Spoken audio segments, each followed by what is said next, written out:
श्री स्वामी समर्थ. श्री गुरुदेव दत्त. स्वामी महाराजांच्या कृपेने तुमच्या सर्व इच्छा मनोकामना पूर्ण हो. तर आता आपण गुरुचरित्र पारायण हे केलेलं आहे. तर गुरुचरित्र पारायणाची समाप्ती म्हणजेच गुरुचरित्र पारायणाचं उद्यापन कसं करावं, अगदी तुम्ही केंद्रात पारायण केलं असेल किंवा अगदी घरी पारायण केलं असेल तर त्याचं उद्यापन हे आपण कसं करायचं आहे, तसेच जो काही कलश आहे, नारळ आहे, त्या वस्तूंचं काय करायचं आहे, तसेच ग्रंथ आपण जेव्हा उचलत असतो तेव्हा कोणते शब्द बोलायचे आहे, अशा सर्व गोष्टींची माहिती मी आज तुम्हाला या व्हिडिओमधून देणार आहे. तत्पूर्वी तुम्ही चॅनलवरती नवीन असाल तर चॅनल लाईक करा आणि सबस्क्राईब देखील करा. तसेच व्हिडिओ स्किप न करता शेवटपर्यंत जरूर बघा आणि कमेंटमध्ये श्री स्वामी समर्थ किंवा श्री गुरुदेव दत्त लिहायला विसरू नका, जेणेकरून आपल्याला देखील स्वामी महाराजांचा आणि दत्त महाराजांचा आशीर्वाद हा प्राप्त होईल. आता गुरुचरित्र पारायणाचं उद्यापन कधी करायचं आहे, तर आता ज्या दिवशी तुम्हाला उद्यापन करायचं आहे मग अगदी 7व्या दिवशी देखील उद्यापन हे केलं जातं किंवा अगदी एखादी विशिष्ट तिथी असेल, जसे की दत्त जयंतीला आपण दत्त जयंती झाल्यावर उद्यापन करणार आहोत, तर दत्त जयंतीच्या दुसऱ्या दिवशी काही महिला उद्यापन करणार आहेत. तर आता उद्यापन करायच्या दिवशी आपण सकाळी लवकर उठायचं आहे. अगदी तुम्ही ब्रह्ममुहूर्तावरती उठलं तरी पण चालेल. आता या दिवशी जर तुमचे अध्याय पठण करायचे असतील तर ते अगोदर लवकर पठण करून घ्यायचे आहे. सकाळी आपण दाराबाहेर रांगोळी काढायची आहे. अगदी रांगोळी मोठी काढणी शक्य नसेल तर फक्त माता लक्ष्मीची पावलं काढली तरी पण चालेल. एका पावलामध्ये हळद टाकायची आहे, दुसऱ्या पावलामध्ये कुंकू टाकायचं आहे. यामुळे साक्षात माता लक्ष्मीचा वास आपल्या घरामध्ये होत असतो. उंबरठ्याचं लेपन करायचं आहे. घरामध्ये सर्व ठिकाणी गोमूत्र शिंपडायचं आहे. बेडरूममध्ये, हॉलमध्ये, किचनमध्ये देखील आपण गोमूत्र शिंपडावं. यामुळे नकारात्मकता देखील दूर होत असते आणि आपल्या इथे देखील कोणी ना कोणी येत असतं. त्यामुळे आपण आवर्जून गोमूत्र हे शिंपडायचं आहे. तसेच आता गोमूत्र शिंपडल्यानंतर आपली पूजा पाठ झाल्यानंतर आपण नैवेद्याचा स्वयंपाक देखील करून घ्यायचा आहे. आता नैवेद्यामध्ये कोणकोणत्या गोष्टी पाहिजे तर ते देखील मी तुम्हाला व्हिडिओमध्ये सांगणार आहे.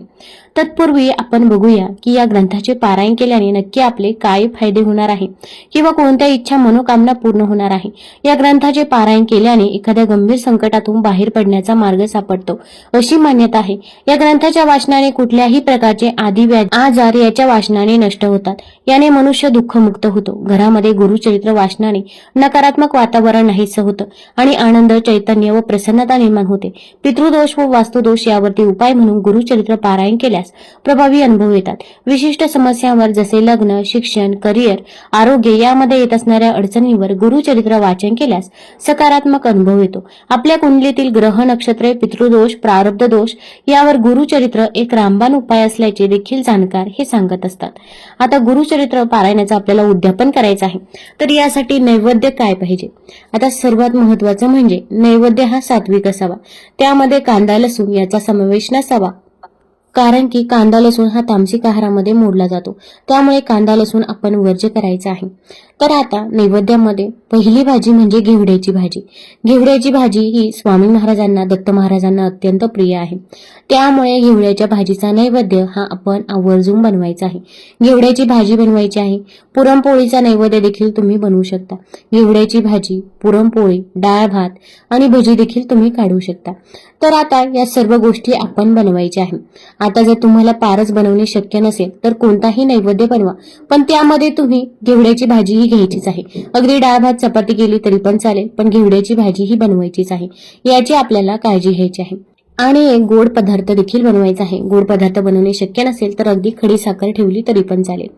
आता आपल्याला उद्यापन करायचं आहे. तर उद्यापन करण्यासाठी आता कुणाला जेवायला बोलवायचं आहे का, तर तुम्ही अगदी एखाद्या जोडप्याला जेवणासाठी बोलवू शकता किंवा अगदी सुवासीन महिलांना जेवणासाठी बोलवू शकता किंवा इतरही कुणाला तुम्ही जेवणासाठी बोलवू शकता. पण जर शक्यच नसेल तर असे काही नाही की तुम्ही कुणाला जेवायलाच बोलवलं पाहिजे. मग अशा वेळेस अगदी तुम्ही केंद्रामध्ये किंवा इतर कोणत्याही व्यक्तीला दान केलं तरी पण चालेल. फक्त आपण मनापासून या सेवा करायच्या आहेत.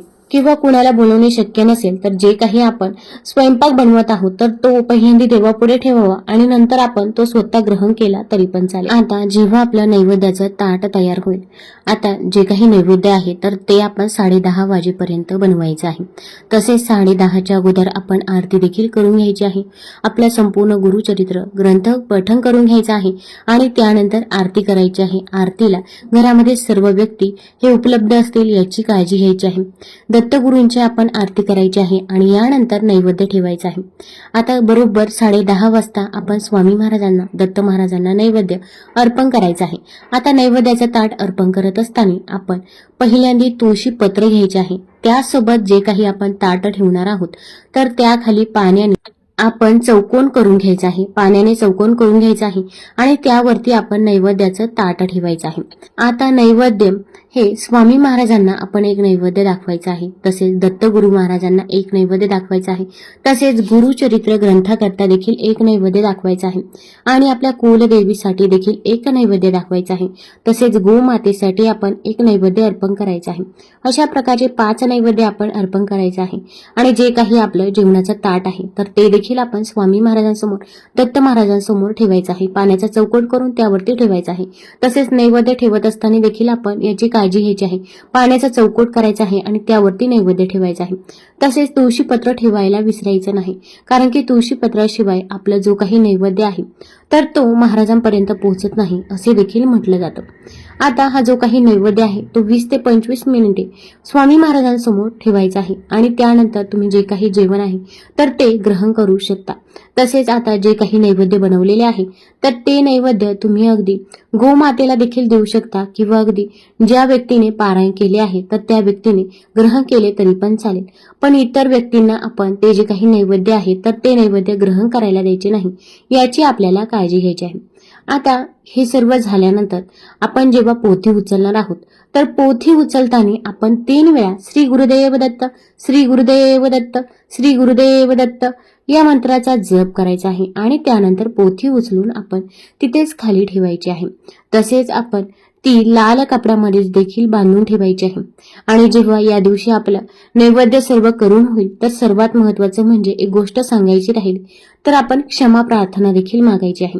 माझ्याकडून काही चूकभूल झाली असेल, सेवा करताना काही चूक झाली असेल तर स्वामी महाराज, दत्त महाराज मला माफ करा, पण माझ्याकडून जशी पण सेवा झाली असेल तर ती सेवा तुम्ही स्वीकारा असे देखील आपण म्हणावे। त्यानंतर तुमची इच्छा, मनोकामना देखील तिथे तुम्ही व्यक्त करायची आहे।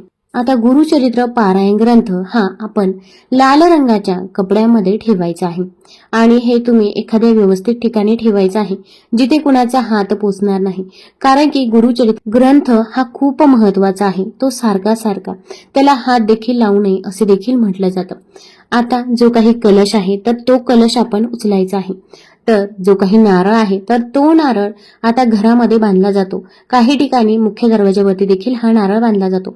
मग लाल रंगाच्या कपड्यामध्ये तुम्ही हा नारळ बांधू शकता, यामुळे कोणतीही नकारात्मक ऊर्जा आपल्या घरामध्ये प्रवेश करत नाही। तसेच दत्तगुरूंचा वास आपल्या घरामध्ये राहत असतो आणि आपले सर्व इच्छित मनोकामना देखील पूर्ण होतात अशी मान्यता आहे। त्यामुळे तो नारळ आपण आपल्या घरामध्ये ठेवायचा आहे आणि जेव्हा पारच नारळ खराब होईल तेव्हा तुम्ही वाहत्या पाण्यामध्ये प्रवाहित करू शकता, पण कमीत कमी आपण पुढचं गुरुचरित्र करत नाही तोपर्यंत तरी हा नारळ आपण आपल्या घरामध्ये राहून द्यायचा आहे। अगदी तुम्ही घरामध्ये कोणत्याही कोपऱ्यामध्ये वरच्या साईडला जिथे सात्विक लहरी असतील तर अशाच ठिकाणी, म्हणजेच अंधाराच्या खोलीत जास्त ठेवायचा नाही, अगदी जिथे उजेड असेल तर अशा ठिकाणी लाल रंगाच्या कपड्यामध्ये हा नारळ आपण वरती बांधून ठेवायचा आहे। आता जे काही कलशातील पाणी आहे तर ते कलशातील पाणी आपण बेडरूम मध्ये, हॉलमध्ये, किचनमध्ये शिंपडावं, यामुळे देखील आपल्या घरामधील नकारात्मक ऊर्जा ही दूर होत असते।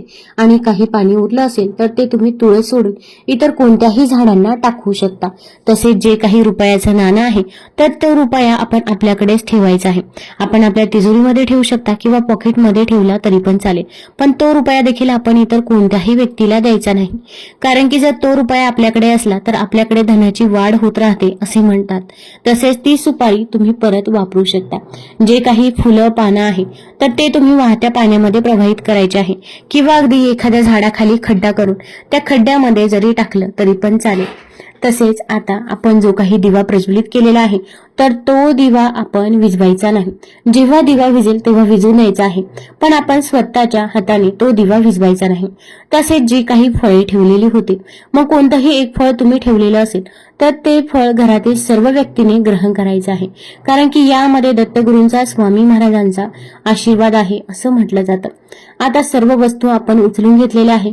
सर्व वस्तू उचलल्यानंतर देखील खाली जिथे आपला पाट किंवा चौरंग होता तर तिथे देखील आपण हळदी कुंकू लावायचं आहे आणि परत एकदा क्षमा प्रार्थना मागायची आहे. माझ्याकडून काही चूकभूल झाली असेल, घरातील लहान्यांकडून मोठ्यांकडून काही चुका झाल्या असतील तर त्याबद्दल आम्हाला माफ करा, पण आमची ही सेवा स्वीकारा असे आपण म्हणायचं आहे. तुम्हाला जर हा व्हिडिओ आवडला असेल तर चॅनल लाईक करा, सबस्क्राईब करा आणि मित्रपरिवारासोबत जरूर शेअर करा. धन्यवाद.